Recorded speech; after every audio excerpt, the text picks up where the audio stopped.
Hi, my name's Robert Sutton and I'm a Christian overcomer who's overcome lots of addictions in my own life and behaviour problems.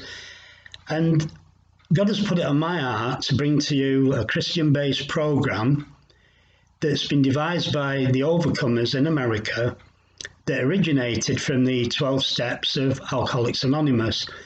And the 12 steps of Alcoholics Anonymous have helped thousands and thousands of people over the years overcome their own particular addiction to alcohol. And the 12 steps are actually can be found in Scripture. So what I want to do is to bring to you the 12 steps. I'll share with you the 12 steps of AA, and then each week we're going to look at the Scripture associated with those steps that show that they actually are from the Bible, and that the people who work in them 12 steps with the help of God in their lives are able to overcome their addiction or compulsion, whatever that may be. Could be drugs, alcohol, sex, pornography, food, smoking, gambling. So many addictions today that people get hooked into, or compulsions, people who are self-harming, and there's lots and lots of things that people do today where they lose control over their lives. And the 12 steps that I'm going to bring to you are going to be a tool to help you to overcome your own particular problem. So if I first of all start by reading you the 12 steps of Alcoholics Anonymous, and then we're going to look at the scriptures behind each and every one of them that actually can be found in God's Word. So the first step is admitting that we were powerless over our addiction or compulsion and our lives had become unmanageable. Step 2 came to believe that a power greater than ourselves could restore us to sanity. Step 3 made a decision to turn our will and our lives over to the care of God as we understood Him. Step 4 made a searching and fearless moral inventory of ourselves. Step 5 admitted to God, to ourselves, and to another human being the exact nature of our wrongs. Step 6 we were entirely ready to have God remove all these defects of character. Step 7 humbly asked Him to remove our shortcomings. Step 8 made a list of all persons we had harmed and became willing to make amends to them all. Step 9 made direct amends to such people wherever possible, except when to do so would injure them or others. Step 10 continued to take personal inventory, and when we were wrong, promptly admitted it. Step 11 sought through prayer and meditation to improve our conscious contact with God as we understood Him, praying only for knowledge of His will for us and the power to carry that out. Step 12, having had a spiritual awakening as a result of these steps, we tried to carry this message to other people, alcoholics, and to practice these principles in our own affairs. So we look at step 1, we admitted we were powerless over our, in this Alcohol Anonymous, it says over alcohol, that our lives have become unmanageable. But in the Bible we read in 2 Corinthians chapter 1 verse 9, we felt we were doomed to die and saw how powerless we were to help ourselves. But that was good, for then we put everything into the hands of God, who alone could save us. Now, many of the addictions that people have today lead to death through overdoses of drugs, drinking too much drink, the gambling addiction. I know people who've hung themselves because they lost everything through gambling, and that devastated those who were left behind, those who loved that particular person. And whatever your compulsion or addiction is, it can lead to death. And even overeating, you know, if you're eating too much food and you're losing control of your weight and everything else. So most of the addictions, even self-harm, can ultimately lead to death. But this is the great thing, that when we are powerless over our particular addiction and unable to help ourselves, it says in the script, but that was good. May not feel it, but then we put everything into the hands of God, who alone could save us. Now I know that with my own life, that I put my life into God's hands at the worst state that anyone could be in, and my addiction was gambling. And when I first met God, I was in a strip cell in Strangeways prison, wanting to die. My 17-year-old son had been found dead on a railway line, who I love with all my heart. I'd been separated from my family by being sent to prison through trying to defraud a bookmakers out of £40,000. I saw somebody in the prison, a prison guard, who resembled the foreman of the jury that convicted me, and believed it was all a set-up. I'd been found guilty and had a complete nervous breakdown. And it took 6 guards to take me into this strip cell where they took all my clothes off me and left me completely naked. And that was a time in my life that you could say it was my low point. And gambling had brought me there. My addiction to gambling had led me to that point in that cell where I really believed the prison guards were going to kill me and hang me up and say I'd committed suicide, which, with what I'd gone through, everyone would believe. And I was there naked in this strip cell, and I reached that point in my life where I no longer wanted to live. I refused to have any food or water because I believed it was going to get drugged, and while I was asleep in a drug state, I'd be hung up and I would be killed. That was how my mind was playing tricks on me. And it was at that point where I cried out to God. You know, I really reached that point. I wanted a part of me, I think, to die, but a part of me wanted to live.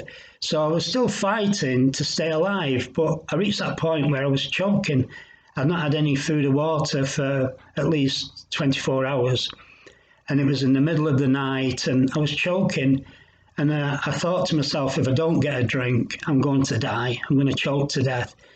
And so the guard could see how desperate I was. He had a button in the cell where you could press it in emergency.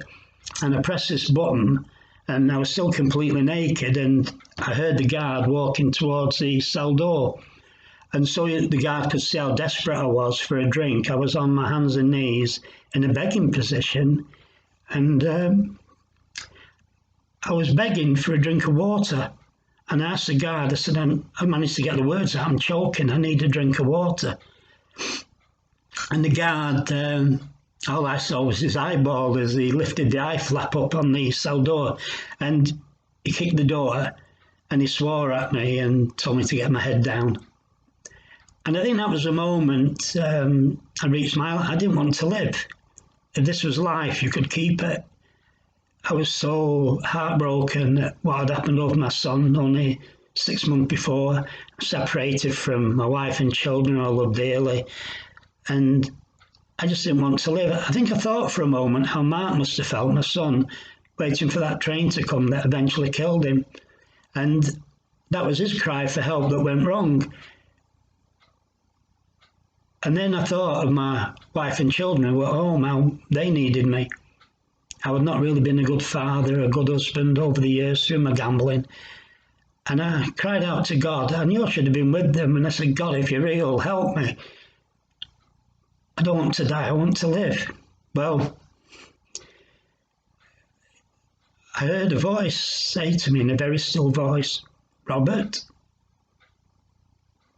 you're not going to die, forget you can't swallow. Just lie down and breathe through your nose. And it was a voice I obeyed, and I went to sleep. I lay down, and for the first time in months, I actually slept.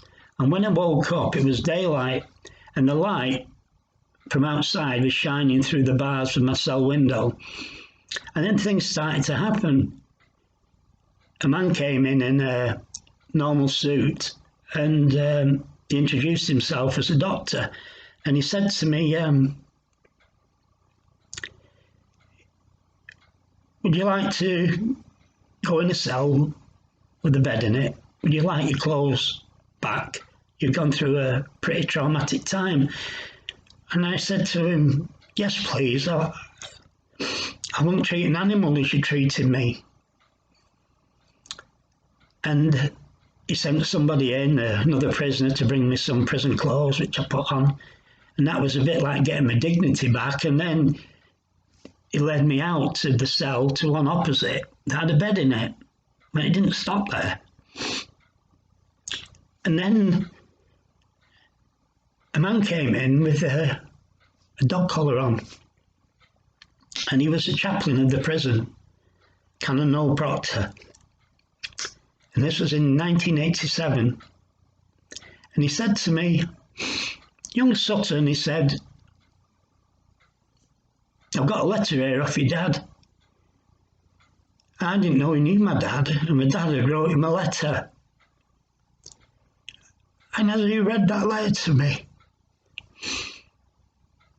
I realised how much my dad loved me and how over the years I'd hurt him through my gambling. And the tears were just starting to flow down my cheeks, listening to him read this letter.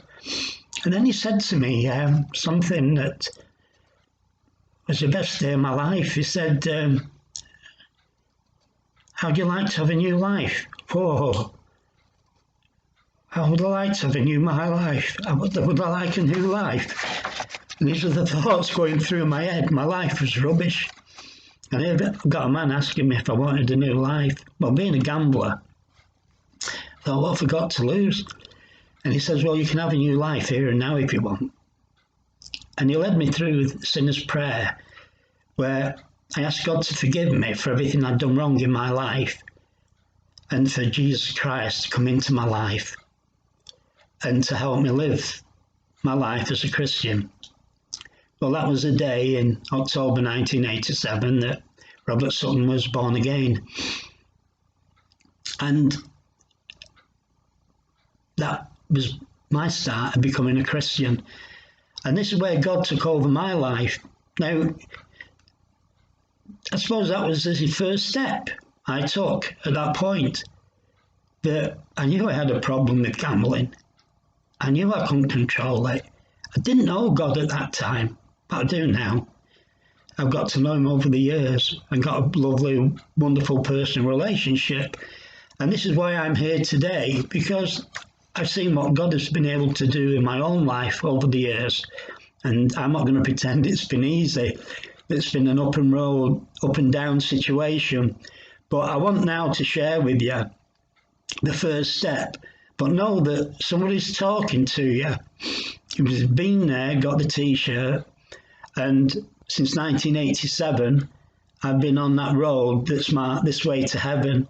And sometimes I've fallen down and had to pick myself back up. So I'm not going to even pretend it's an easy road to be on. But let's start and look at step one of the Overcomers program. And this is a Christian-based one now that we're going to look at. And I'm going to be referring to the scriptures to help you know that you can overcome the problem in your life. So step one is a process of surrender.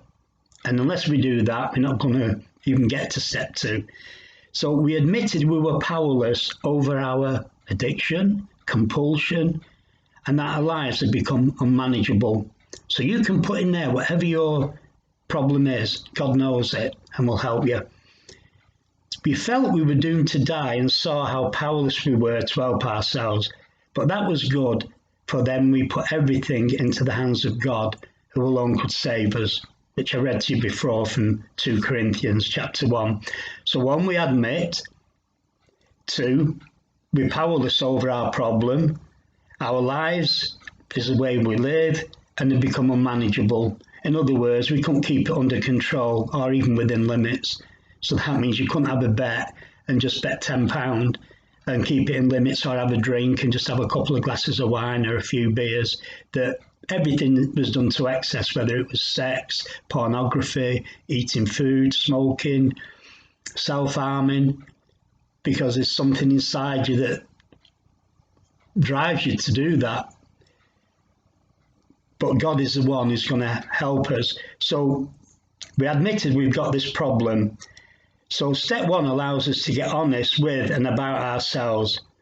When we admit we are powerless, we are saying we don't have the strength or the resource necessary to control our behaviour with regard to a specific substance or action.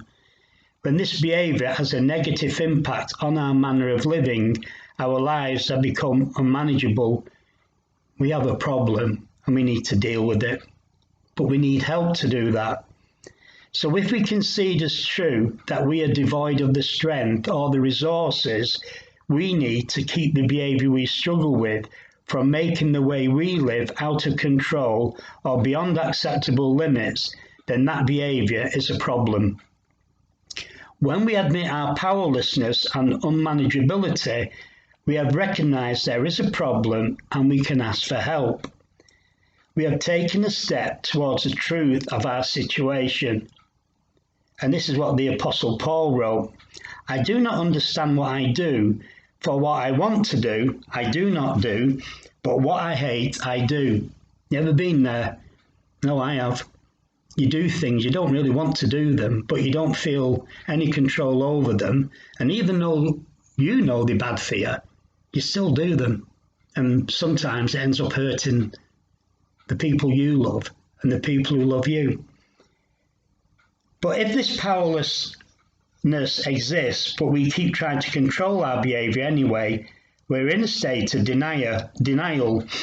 This is a mental state of fantasy or unreality which ignores or forgets all past attempts and failures of control, believing this time it will be different. If control were possible, there would be no problem to begin with, as there would be no unmanageability. Denial assumes many forms, and you'll know that yourself. It's not that bad. If you had my problems, you'd do the same things. I need to do this, or I'm different, etc. All to avoid the fact that a problem exists and we cannot deal with it by ourselves. So that's a starting point, step one. And when you've done that, then you're ready for step two, which we'll look at in the next video. And step two is came to believe that a power greater than ourselves could restore us to sanity. And that's what we're going to be looking at on the next video. And on the scripture for that can be found in Proverbs chapter 28, verse 26. A man is a fool to trust himself, but those who use God's wisdom are safe. And this is what we're going to do in this 12-step program. We're going to look at God's wisdom and power for helping us overcome our addictions and behaviour problems. So God bless and thank you.